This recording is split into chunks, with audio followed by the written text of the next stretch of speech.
I'm about to show you the 3 advanced cold email copywriting strategies that we have used to blow up our calendar as well as our clients' calendars with appointments. Just to let you know, these strategies actually come from a few of the best copywriters in the world. And by the end of this video, I guarantee that you'll be able to book in consistent qualified appointments for your business within just a few days purely using the copywriting strategies I'm going to show you. Now, before I get into it, first, I want to let you know that we have been in your same shoes, getting responses like this, telling us to fuck off and whatnot. But over time, experience, volume, we were able to flip these responses into something like this, right? So I know exactly where you are and how to come out on the other side. So without wasting any more time, let's get into the first strategy. All right, so the first email strategy we have here is poke the bear. This is probably my favorite email copywriting strategy, as well as one of the most effective, just because it's so good at hurting a prospect that's in deep pain. What does that mean? Well, when you're poking the bear or sending an email to a prospect, which is the same thing, you're sending an email so agitating it causes a reaction. The reaction being a reply. So how do we go about sending an email so agitating it causes a reply? Now, that's where we get into step 1. So the first thing you want to do here is you want to figure out the core pain. So the core pain is just the soft spots, the weaknesses, the things that your prospect faces every single day in and day out, in a repetitive manner that they don't want to face, right? Like things they don't want to do on a daily basis. That's a pain. Things that they have to face that they don't want. That's a pain. Things of that nature that they're dealing with in the industry, and it's common alongside, all your prospects, obviously. It's not just a one-off situation. That's a pain in the industry. So there's only 2 ways you can go about finding out this information. There's primary research and secondary research. Obviously, primary research is much more valuable just because it's real data from the industry itself, but it's much harder to conduct. Right, whereas secondary research is easier to conduct, but could sometimes be misrepresenting of the current state due to outdated information or is just not accurate. So how do we go about doing any of the one? Well, to start off, we have secondary research. How we personally conduct it is we use LLMs, right, like such as Gemini, which does really good in terms of deep research, could generate a 30-page report as long as you give it a very well-structured prompt. Right, if you give it a bad prompt, of course, it's going to give you some bad information. So we make sure that we give it a prompt that's really good, that touches on all the points that we need and want from it, and then it provides all that information that we need in order to go ahead and write the copy. So that's one way. The other way is obviously the classic way of just doing some research online. You read articles, you watch YouTube videos that your prospects made or people make for your prospects, things of that nature, and that also works, but it's time consuming.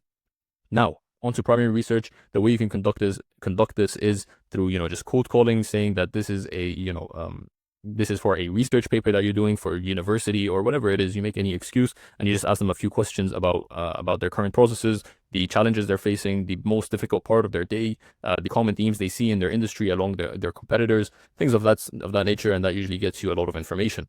Now, you can also just provide, lead magnets or free services in exchange for filling out a form or something, and then usually you can collect data in that way as well. But of course, a mix of both is probably the best way you can go about it, just because if you're going to conduct primary research, usually it takes a lot of time, so you don't want to waste too much time on that, right? So that's figuring out the core pain. Next thing you want to do is you want to frame it as a question. What do I mean by this? You want to take the information you gathered, the pain points you gathered, put it in bullet points, and really find the root causes for each one. Now, once you have that, you want to go ahead and see what are the most uncommon or most least spoken about problems that they're facing that you can solve. Now, once you have that, you want to frame it as a question to make them have a realization that they're facing this issue and there's something to be done about it, or questioning why they aren't doing something about it, right? So that's how you want to go about it. And you're going to understand this better with the example that I'm going to be going through. But before we get into that, we're going to go to the final step. All right, so the final step we have here is internal echo dialogue. This is more of a result from framing the problem as a question. And what I mean by this is that you want to have a question that states the problem and why they're not doing anything about it. This makes them realize that they should probably be thinking of a solution. Then you go with a statement under it that points them towards the right direction. So now with that clear, we're going to go ahead and look into the example of what a poke the bear looks like. All right, so now let's get into the example. The first example we have here is how many leads are going cold after the first call. Right, so this is the problem framed as a question, which is that calls are going cold or prospects are going cold after the first initial call that you have. But then here, it's not as simple enough, right? Like they're thinking, okay, what does that mean? You want to point them in the right direction. Not because they aren't interested, but because there's no clear next step, no urgency, and no direct offer. So here, clearly you're stating that the issue that they're facing is their prospects are going cold because there's no clear next step, no urgency, and no direct offer. So now they know this is the problem. This is the direction of thinking of what I need to solve. And then your offer comes, which obviously shows them how you solve that issue. right? So that's for an example for a funneling optimization offer that an agency could be running, right?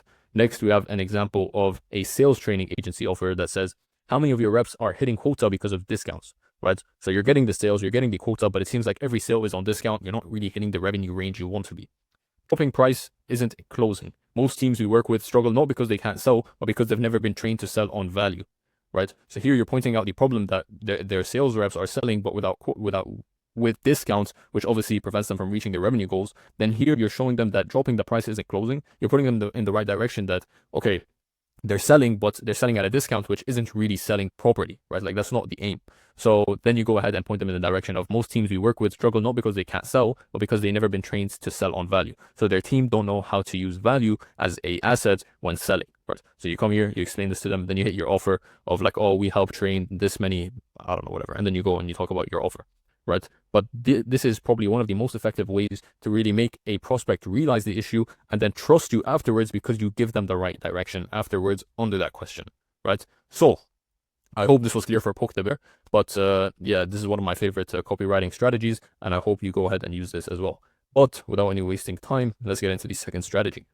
Here we have the second email strategy, belief breaking. This is one of the oldest copywriting strategies, however, it's still very, very effective, especially when done correctly.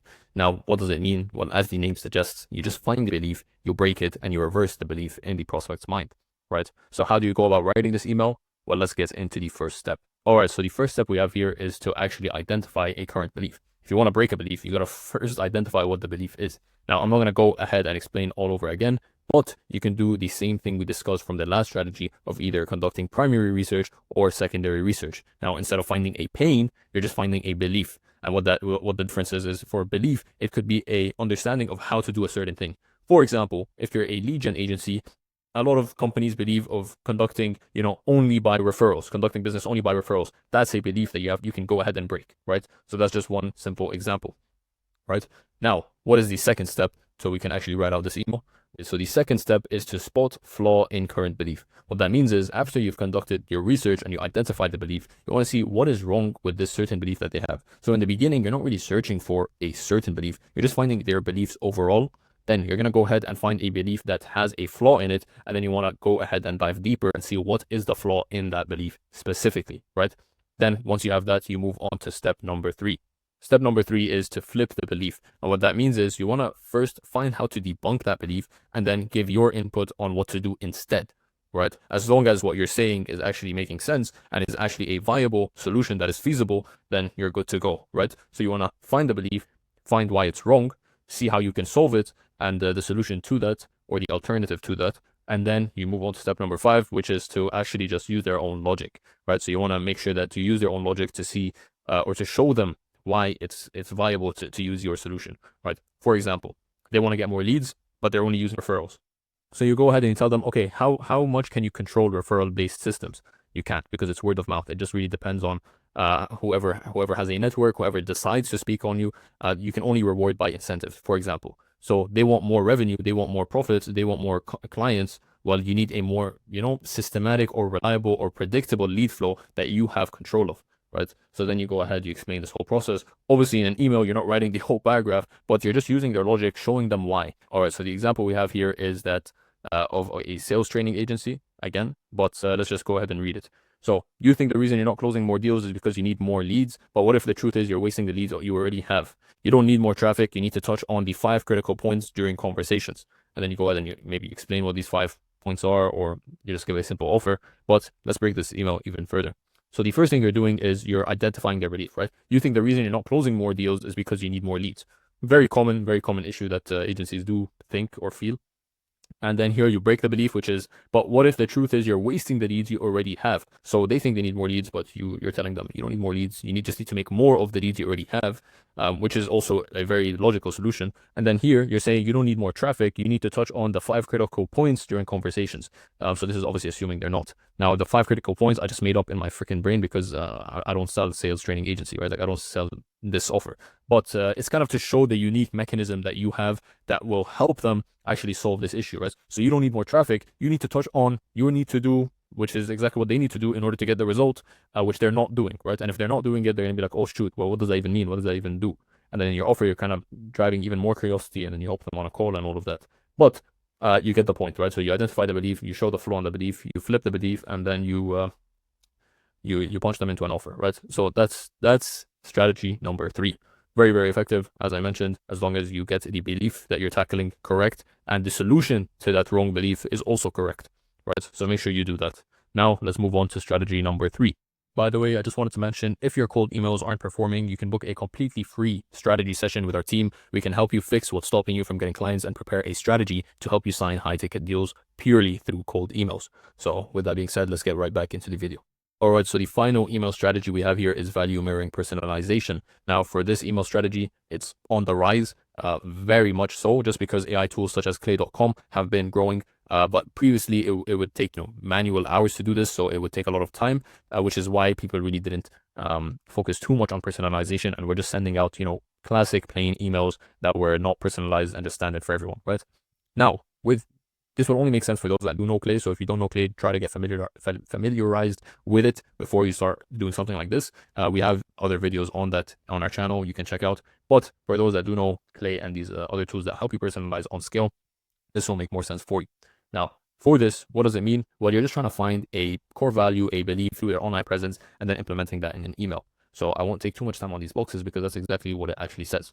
Right. So the first thing you want to do is you want to look at podcasts, blogs, comments, any online presence that they have. You want to extract the information. Then you want to analyze it to find the core values and principles that they have. Then you want to implement it in email copy in such a way that it shows genuinity and acknowledgement of that core belief, which shows that you've done your research and are genuinely interested in helping them because you've done your research and see that there's an opening or opportunity that you can fill up. Right. Makes sense. Now, one thing I do want to warn is because of tools like clay.com, a lot of people have been using this technique. As I mentioned, it's on the rise. So a lot of people have caught on to this being a strategy that people are using to send them emails and see that the emails they're receiving are disingenuous or just done on scale and doesn't really they're not doing it properly. So when you do use this strategy, make sure you're genuine. How? When you use Clay to generate, these personalized lines or acknowledgement lines or statements, make sure you actually, after you've done it, go ahead and read through every single one possible to actually see if you do believe or do acknowledge that statement that they've made and actually believe it with them, right? Otherwise, you're just kind of like a scum, just trying to get clients through any way, means, or form possible,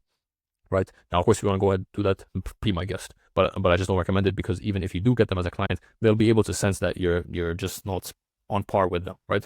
So be authentic, be genuine, and you'll get better results. That's what I'll let you know. Now, with that being said, what does this even look like, right? For those that are wondering, well, let's have a look at this example. This is an example for a staffing agency, for example. So you're hiring a lot, but you might need recruiting help. You've scaled your SDR headcount 3 times this year, or 3x this year. That tells me you value speed and sales accountability. Most teams with that profile, it's a hiring ceiling they didn't plan for, right? So let's break it down even further. Saw you're hiring a lot, thought you might need recruiting help, right? So this statement is obviously done through personalization, seeing that they're hiring a lot, especially when you go on to the next statement, which is you've scaled your SDR headcount by 3x this year. That's personalization. That's you doing some research, right? Where can you get some sort of information like this? I think LinkedIn also does show headcount for a business, so very possible it's from there. But then you move on to the next step after you've indicated your research. That tells me you value speed and sales accountability, which is the core value or principle that this person is actually going for, right? Then you move on to the problem, which is most teams with that profile hit a hiring ceiling that they didn't plan for. So you're using the information online or the activity online that they have to show them what they're currently doing, what they believe, which is something that's good, but the downside that comes with it or the problems that usually come with it, right? And that shows the expertise you have in that field or niche. Then you hit them with the offer, which obviously gives them the solution, or what could be a solution for them if they're interested, and then you get them on a call and you close, right? But this is an example of value mirroring personalization. I do suggest using it if you know what you're doing because it could be very, very effective. However, if it's too difficult or you're not too familiar with Clay, then I suggest just leaving this out for now and focusing on the other 2 strategies. All right, so these were the 3 copywriting strategies that we've used to get amazing results for our clients. If you implement them properly, I can assure you that you can start getting clients flowing in from cold emails. But if you still think that cold emails are saturated in 2025, then you can book a free call with me using the first link in the description, and we'll help you identify all the current bottlenecks and prepare a strategy that can guarantee you clients through cold emails. Now, if you feel like you need an extra hand, we also do have a done for you service for agencies that we guarantee clients to do. And if we don't, then of course we work for free until we do, and you can just reach out, right? So with that being said, I hope you found this video helpful, and I'll see you guys in another video.